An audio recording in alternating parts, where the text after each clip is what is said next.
సంస్కృతి, మన సాంప్రదాయాలు ఎప్పటికీ మనతోనే ఉండాలి. భారతదేశపు మహాగ్రంథాలు, కావ్యాల సంపూర్ణ సంకలనం. మహాభారతం అంటే గొప్ప గొప్ప వీరులే కాదు, ధీర వనితలు కూడా ఉంటారు. వాళ్ళల్లో ఒక్కొక్కరు ఒక్కో రకంగా కురుక్షేత్ర యుద్ధాన్ని ప్రభావితం చేశారు. అయితే యుద్ధంతో కానీ యుద్ధ ఫలితంతో కానీ సంబంధం లేకపోయినా కేవలం ఒకే ఒక మహిళ మాత్రం తన వారసత్వాన్ని మొత్తం పణంగా పెట్టి పాండవుల విజయానికి కారణమైంది. రాజ వైభోగాలున్నా సరే వాటిని ఎప్పుడూ కోరుకోలేదు. ఒక సాధారణ మహిళగానే జీవనాన్ని సాగించింది.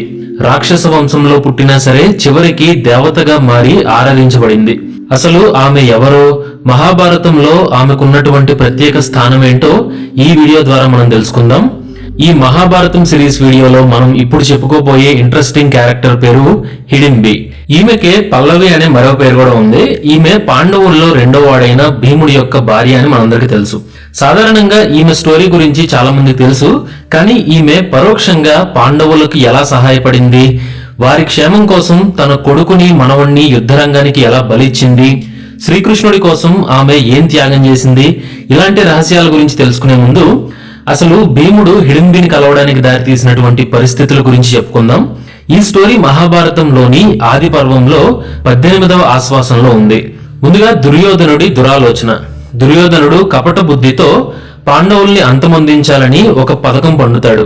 దాని ప్రకారం వారణావతం అనే ప్రాంతంలో ఉన్న ఒక లక్క ఇంటిలో పాండవులు నివసించేలా చేస్తాడు. ఆ లక్క ఇంటిని లక్క, మట్టి, నెయ్యి మిశ్రమంతో నిర్మించేలా చేస్తాడు. హస్తినలో దుర్యోధనుడి కుతంత్రం తెలుసుకున్న విదురుడు అసలు విషయం పాండవులకు తెలిసేలా చేస్తాడు. దీంతో ముందు జాగ్రత్తగా భీముడు ఒక సొరంగ మార్గాన్ని తవ్వుతాడు. ఊహించినట్టుగానే ఒకరోజు పాండవులంతా నిద్రిస్తున్న సమయంలో ఆ లక్క ఇంటిని తగలబెడతారు. అప్పుడు భీముడు తన తల్లి మరియు సోదరులందరినీ తన భుజాల మీద ఎక్కించుకుని సొరంగ మార్గం గుండా ఒక అడవిలోకి తీసుకెళ్లి పడుకోబెడతాడు. తన వారంతా నిద్రిస్తూ ఉంటే తాను మాత్రం నిద్ర మేల్కొని వారికి పహారా కాస్తూ ఉంటాడు. ఆ తరువాత మనుషుల ఉనికిని పసిగట్టిన హిడింబ, ఆ అడవిలో హిడింబ మరియు అతని సోదరి అయినటువంటి హిడింబి అనే భయంకరమైన రాక్షసులు నివసిస్తూ ఉంటారు. పాండవులు ఆ అడవిలోకి రావడంతో హిడింబ మనుషుల ఉనికిని పసిగడతాడు. వెంటనే అతను తన సోదరి అయినటువంటి హిడింబిని పిలిపించి వారిని ఆకర్షించి ఉచ్చులోకి లాగమని ఆదేశిస్తాడు. అప్పుడు వారందరినీ చంపి తినవచ్చని, ఈ రకంగా తమ ఆకలి తీర్చుకోవచ్చని చెప్తాడు. తరువాత హిడింబి భీముణ్ణి కలవడం. హిడింబి అయిష్టంగానే తన సోదరునికి విధేయతను చూపించి సరస్సు వద్దకెళ్తుంది. అక్కడ నిద్రిస్తున్న పాండవులను చూస్తుంది. ఆమె వాళ్ళ అందమైన రూపాలని మరియు గొప్ప ప్రకాశాన్ని చూసి ఆశ్చర్యపోతుంది. ముఖ్యంగా వారందరిలోనూ అత్యంత బలవంతుడు మరియు ధైర్యవంతుడైనటువంటి భీముణ్ణి చూసి అతని ప్రేమలో పడుతుంది. అంతేకాదు అతన్ని తన సోదరుడి బారి నుండి రక్షించుకోవాలి అని నిర్ణయించుకుంటుంది. వెంటనే హిడింబి ఒక అందమైన స్త్రీగా మారిపోతుంది. భీముడి దగ్గరకు వచ్చి మెల్లగా నిద్ర లేపుతుంది. తన గురించి తాను పరిచయం చేసుకుని తాము రాక్షస జాతికి చెందిన వారిమని, తాను తన సోదరుడితో కలిసి ఈ అడవిలోనే నివసిస్తున్నానని చెప్తుంది. అంతేకాకుండా తన సోదరుడు మిమ్మల్ని, మీ సోదరులందరినీ చంపాలి అని నిర్ణయించుకున్నాడని చెప్తుంది. తర్వాత భీముడి మీద తన ప్రేమను తెలియజేసిన హిడింబి, తన సోదరుడి ఆదేశం మేరకు ఇక్కడికి వచ్చానే గాని తనకు ఎలాంటి ఉద్దేశం లేదని, పైగా మిమ్మల్ని రక్షించాలనుందని హిడింబి భీముడితో చెప్తుంది. అంతేకాకుండా తన ప్రేమను వ్యక్తపరిచి పెళ్లి చేసుకోమని వేడుకుంటుంది. ఆమె నిజాయితీకి భీముడు ఆశ్చర్యపోతాడు. అలాగే ఆమె పట్ల జాలిపడతాడు. అయితే సోదరుడి బారి నుండి తనను రక్షించడానికి అంగీకరిస్తాడు. కానీ తమ రాజ్యాన్ని తిరిగి పొందే వరకు తాను కానీ తన సోదరులు కానీ బ్రహ్మచర్యం పాటిస్తామని ప్రతిజ్ఞ చేసినందున ఆమెను వివాహం చేసుకోవడానికి నిరాకరిస్తాడు. తరువాత భీముడు మరియు హిడింబిల మధ్య యుద్ధం. ఎంతసేపటికి హిడింబి తిరిగి రాకపోవడంతో హిడింబ తన సోదరుని వెతుక్కుంటూ వెళ్తాడు. దారిలో ఒక చోట తన సోదరి భీముడితో మాట్లాడడాన్ని చూస్తాడు. వెంటనే ఆవేశం ఆపుకోలేక, నేను నిన్ను ఆ మానవుల్ని చంపడానికి పంపించాను, కానీ నీవు అతనితో మాట్లాడుతున్నావు, అందుకే ఇక్కడే నీ కళ్ళ ముందే అతన్ని చంపుతాను అని భీముడి మీద దాడికి దిగుతాడు హిడింబ. అయితే భీముడు కూడా ఏం తీసిపోలేదు. అతడితో ద్వంద్వ యుద్ధానికి సవాల్ చేస్తాడు. అలాగే అతని సోదరులకు గాని హిడింబికి గాని ఎలాంటి హాని కలగనివ్వను అని చెప్తాడు. భీముడి మాటలకు హిడింబ మరింత ఆవేశంతో అతడి మీద పూర్తి స్థాయిలో దాడి చేస్తాడు. ఇలా కొన్ని గంటల పాటు వారి మధ్య తీవ్ర వాగ్వాదం జరుగుతుంది. ఒకరినొకరు కొట్టుకోవడానికి చెట్లు, రాళ్ళు, కొండల్ని ఉపయోగించి వాటిని ముక్కలు చేస్తారు. వాటి దాటికి అడవి అంతా కంపించేలాగా భయానక వాతావరణం ఏర్పడుతుంది. ఈ భీకర పోరాటం తరువాత భీముడు హిడింబని చంపుతాడు. ఇక తన సోదరుల్ని ప్రమాదం నుండి రక్షించాలని అనుకుని సంతోషంలో మునిగిపోతాడు. తరువాత హిడింబి దగ్గరికి వెళ్లి ఆమెకి తన మీద ఉన్నటువంటి ప్రేమ మరియు విధేయతకు కృతజ్ఞతలు చెప్తూ తన సోదరుణ్ణి చంపినందుకు క్షమించమని కోరుకుంటాడు. తన ప్రేమ కోసం అన్ననే త్యాగం చేసిన హిడింబికి ప్రస్తుతం తాను తప్ప మరెవరూ దిక్కులేరని తలుస్తాడు. వెంటనే హిడింబిని వెంట పెట్టుకుని భీముడు తన తల్లి దగ్గరికి వెళ్తాడు. జరిగిన విషయమంతా తల్లితో చెప్తాడు. అప్పుడు కుంతి హిడింబి చేసిన త్యాగానికి ఆమెను కీర్తిస్తూ తనపై చూపినటువంటి గౌరవానికి అభినందిస్తూ తన కుమారుడితో వివాహానికి ఎలాంటి అభ్యంతరం లేదు అని చెప్తుంది.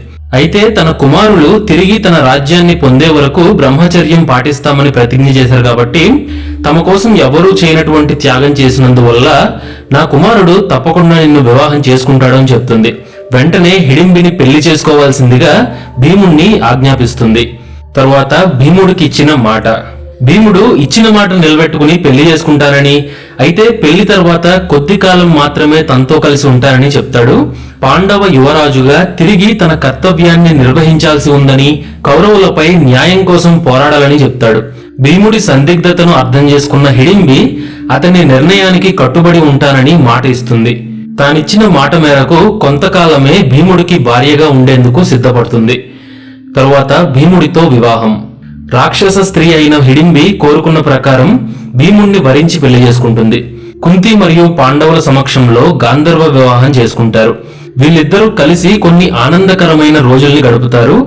హిడింబి కూడా జీవితాంతం పాండవుల క్షేమాన్నే కోరుకుంటుంది. రాక్షస లక్షణాలన్నీ విడిచిపెట్టి సాత్విక మహిళగా జీవితాన్ని గడుపుతుంది. ఈ ప్రయత్నంలో తన జాతికి పూర్తిగా దూరమైపోతుంది. అలాగని రాజవిలాసాల్ని ఎప్పుడూ అనుభవించాలి అనుకోలేదు. తరువాత ఘటోత్కచుడి జననం. కొంతకాలానికి హిడింబి గర్భవతి అవుతుంది. ఒక కొడుక్కు జన్మనిస్తుంది. అతనికి ఘటోత్కచ అనే పేరు కూడా పెడుతుంది. అతని తల మీద వెంట్రుకలు లేకపోవడం మరియు తల కుండ ఆకారంలో ఉండడం చేత ఇతనికి ఆ పేరు పెట్టబడింది. తరువాత కొడుకును శక్తివంతుడిగా తీర్చిదిద్దిన హిడింబి. ఘటోత్కచ ఒక అద్భుతమైన పిల్లవాడు. అతను తన తల్లిదండ్రులిద్దరి ఉత్తమ లక్షణాలను వారసత్వంగా పొందాడు. భీముని యొక్క బలం, ధైర్యం మరియు హిడింబి యొక్క రూపాన్ని మార్చేటువంటి మాంత్రిక సామర్థ్యాల్ని కలిగి ఉన్నాడు.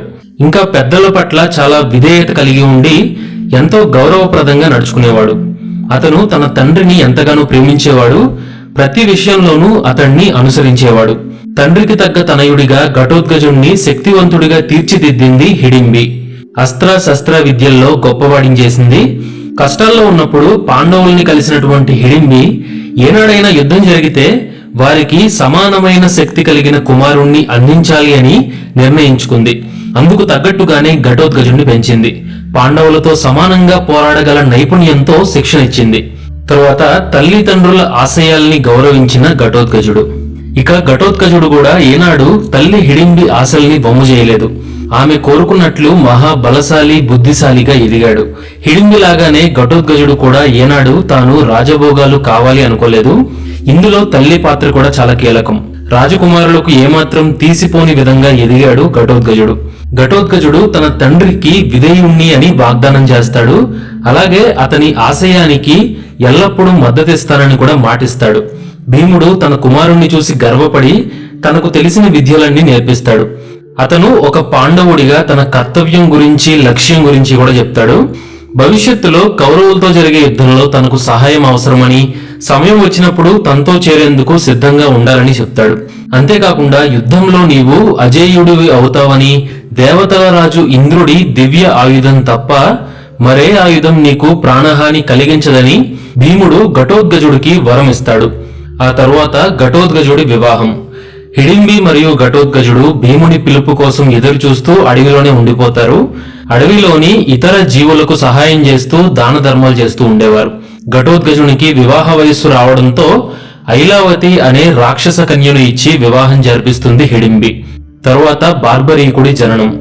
కొంతకాలానికి ఘటోత్కచుడు మరియు ఐలావతి దంపతులకు ఒక కొడుకు పుడతాడు. అతని పేరు బార్బరీకుడు. అయితే ఐలావతి మరో పేరు మౌర్య. ఈమె చాలా శక్తివంతమైన స్త్రీ. తన కుమారుడైన బార్బరీకుణ్ణి ప్రపంచంలోనే అత్యంత శక్తివంతమైన వీరుడిగా తయారు చేస్తుంది. అంతేకాదు ఎప్పుడూ కూడా ఓడిపోయే వారి పక్షాన ఉండాలి అని తల్లి ఆదేశిస్తుంది. ఈ బార్బరీకుడికి తన తల్లి 3 వరాలు కూడా ఇస్తుంది. తర్వాత రణరంగంలోకి ఘటోత్కచుడు. సంవత్సరాలు గడిచిపోతాయి. పాండవులు మరియు కౌరవుల మధ్య కురుక్షేత్ర రంగంలో యుద్ధం ప్రారంభమవుతుంది. భీముడు ఘటోత్కచుడికి సందేశాన్ని పంపిస్తాడు. అతనితో యుద్ధంలో పాల్గొనమని కోరుతాడు. వెంటనే ఘటోత్కచుడు తన తండ్రి ఆజ్ఞను పాటించి తన రాక్షస సైన్యంతో కురుక్షేత్రానికి వెళ్తాడు. ముందుగా పాండవులందరినీ ఆప్యాయంగా పలకరిస్తాడు. ఆ తరువాత పాండవ సైన్యంలో చేరి కౌరవ సేనలతో విరోచితంగా పోరాడతాడు. శత్రు శ్రేణుల మధ్య విధ్వంసం సృష్టించడానికి అతను తన ఆకారాన్ని మార్చడం మరియు మాంత్రిక శక్తుల్ని ఉపయోగించడం లాంటివి చేస్తాడు.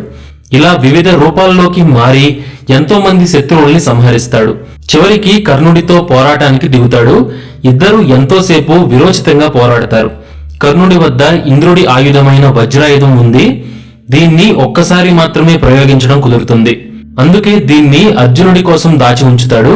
కానీ అర్జునుడిని కాపాడే క్రమంలో శ్రీకృష్ణుడు దాన్ని ఘటోత్కచుడి మీద ప్రయోగించేలాగా చేస్తాడు. ఈ విధంగా ఘటోత్కచుడు మరణిస్తాడు.